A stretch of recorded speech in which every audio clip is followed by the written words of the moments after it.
What's up YouTube, Dell here from Zephyr, and today I'm going to be bringing you an update to Shining Sarcophagus. Now this is the version I took to my local this weekend. It didn't really go too well, I'm going to be completely honest. My matchups were not ideal. So I've added in some cards for this deck for particularly locals, and they backfired on me. In short sense. So my first round was against Regenesis Dogmatica. My second round was up against, if I can remember correctly, Fiendsmith, Kashtira Fiendsmith. There we go. And the third round was up against Mermail. So you'll see a card in this deck, as a spoiler, Super Polymerization in the main deck. Did absolutely nothing in those matchups. And Ultimate Slayer in the side deck didn't really do anything either. So they're kind of cards I would shuffle around 100%. And that was kind of like the last little things I was trying to decide as I went into locals. I was like, do I want to try out Gordian Slicer? Do I want to try out the Dogmatica package in the side or in the main deck? Ultimately, I decided not to go with those. I thought, Super Poly will be effective enough and you'll see some of the targets in the extra deck. And ultimately, I never faced any of those matchups. But I thought I'd bring you an update to the profile anyway, give you a bit more of an understanding of the deck, give it a bit more of a breakdown, talk you through it, and above all else, kind of show off how shiny it is right now. Anyway, with all of that out of the way, please smash that like button, hit that notification bell, and subscribe so you don't miss out on any more upcoming content. Diving headfirst into the profile, we'll talk about the brand new Dark Magician Girl, the Magician's Apprentice. I think this card is an absolutely amazing addition to the deck. I think it's so good. Yes, the biggest downside is it directly only gets you to Shining Sarcophagus, not a card that mentions Shining Sarcophagus, which would be really, really cool. But what makes this so good is not only will the discard sometimes be quite helpful for you, but being able to get this card to the field, attempt to trigger the effect, your opponent will then interact with you at that point. I don't think the Magician's Apprentice ever really resolved, but I was lucky enough to have access, whether it be through Future Silence or whether it be through the Gadget Trio, to then still get me to the Shining Sarcophagus. The benefit of something like that is if your Dark Magician Girl resolves and you get your Shining Sarcophagus, then you can utilize your Shining Sarcophagus to get you to your Gadget Trio, and Gadget Trio can then get you to a turn Silence, which sets you out of a nice little bit of a negate. Or what I was doing more times than not was going for Ties That Bind to then set up that spell negate and target negate, as well as having some other lines of protection as well. So 3 Dark Magician Girl, the Magician's Apprentice, 3 Gadget Trio, pretty standard. This is basically your ideal normal summon in comparison to Dark Magician Girl. I would like us to get a bit of an upgrade, but I do like how useful this card is. Like, I still want this to be my ideal summon just because it allows me to search out any card that mentions Shining Sarcophagus, which is really, really kind of important. Well, specifically a spell trap that mentions it, but you add a Shining Sarcophagus, you then obviously work your way into a spell and trap that can still get to it, and the spell that you can go for could be your Future Silence, which in turn can then lead you to any monster you want. So you've got loads of ways to search it out, you just need to keep that in mind. Then on to Gandora G, the Dragon of Destruction. I kind of messed myself over on this one, as in the Snake Eyes match, I ended up losing in time by about 50 life points, which is really annoying, because I paid half my life points with my Gandora to try and set up the Dragoon play and then completely messed up the combo. So all for me. But the biggest downside of this one is in that game, we went into the grind state and I sided out one of the Gandora Gs, and I could have really done with having a second copy, as that would have then allowed me to be a bit more aggressive. So I learned that lesson on that one. Don't side out a second Gandora. Then we have the 1 Dark Magician, the Magician of Black Magic, the 1 Archfiend's Advent.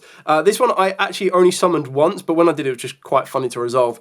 It's one of those rare occurrences that might be useful for you in a particular matchup.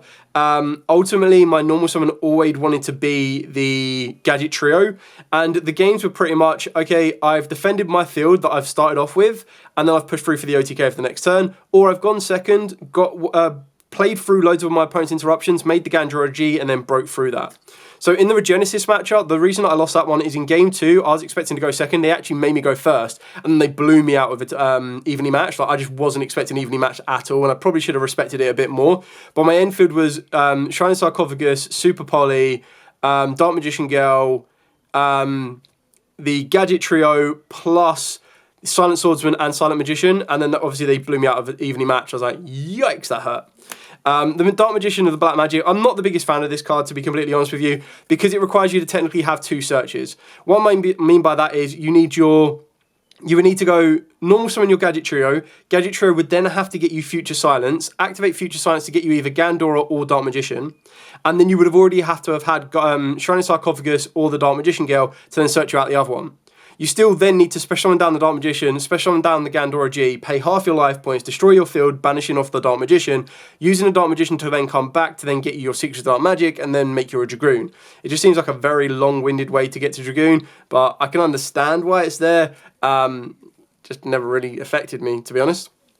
Well, no, I'll take that back. The one time that it did affect me is my opponent decided to use Castro Unicorn to look at my extra deck and banish Dragoon instead of banishing SP Little Knight. So I suppose it did benefit me in that one. 1 Silent Magician 0 and 1 Silent Swordsman. And then for the hand traps, unfortunately, I haven't maxed these. Actually, we're not going to do hand traps. We're going to do the rest of the Shining Sarc stuff first because I have maxed those out. So 3 Shining Sarcophagus, pretty standard on this one. Like constantly every turn being able to search out a monster, a card that mentions Shining Sarcophagus from the deck. In fact, it can't be destroyed by monster effects, can make it a little bit awkward for your opponent to deal with. Some people do forget about the third effect of this one, that if your opponent specials a monster from the graveyard, you can discard a spell card to target one of those monsters and send it back to the grave. It can get a little bit specific because we're not playing that many spells that you want to freely discard, but there are scenarios where that may come up and be quite effective for you.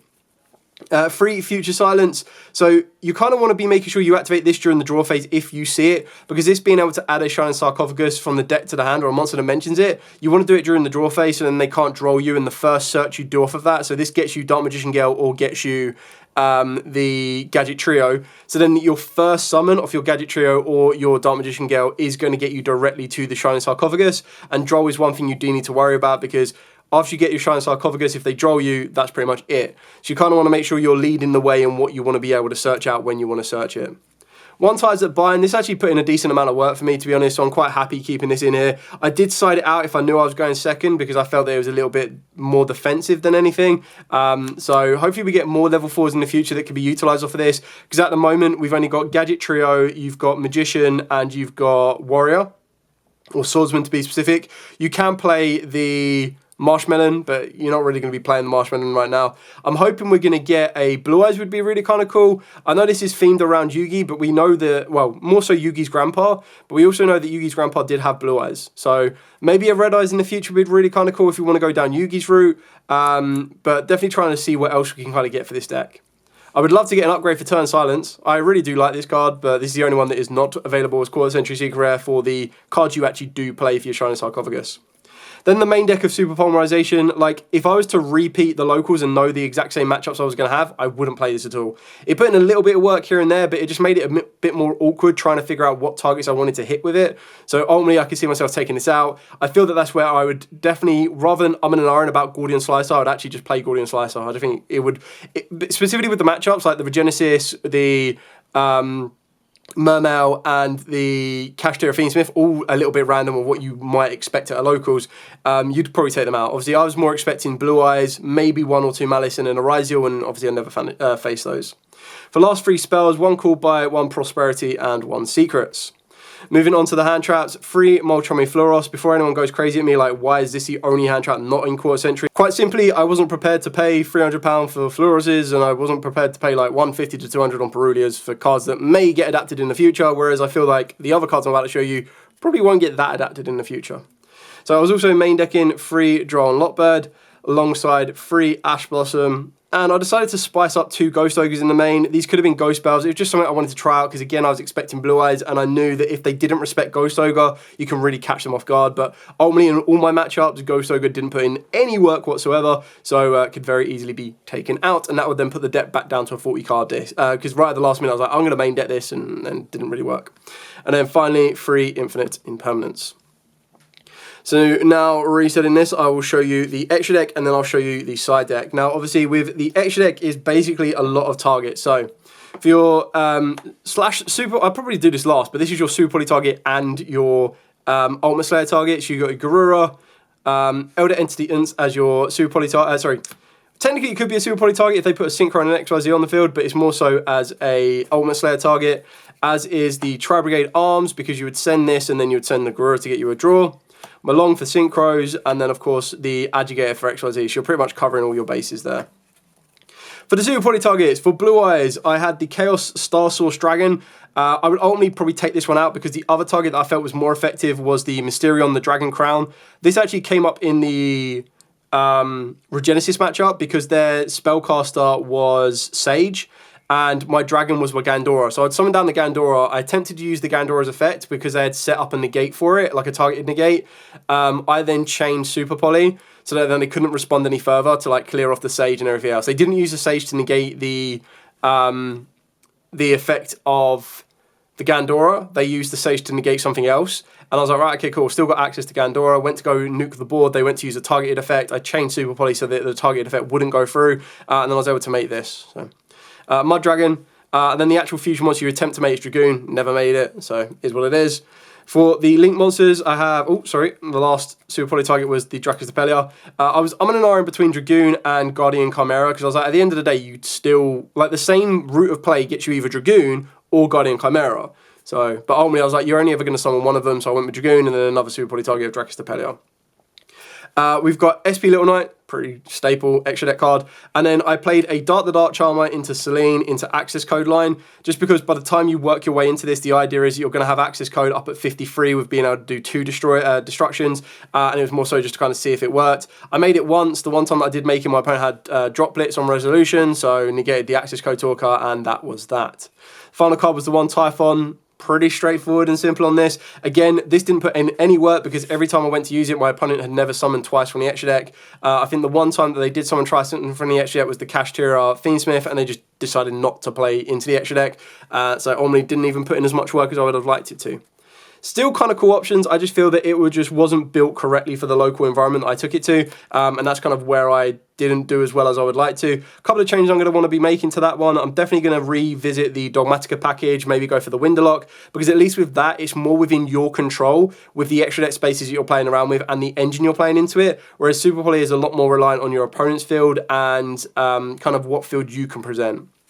So for the side deck, I've got 3 Trill Tactics Thrust, and the reason for that one is its targets will be Ultimate Slayer, Lightning Storm, and Duster.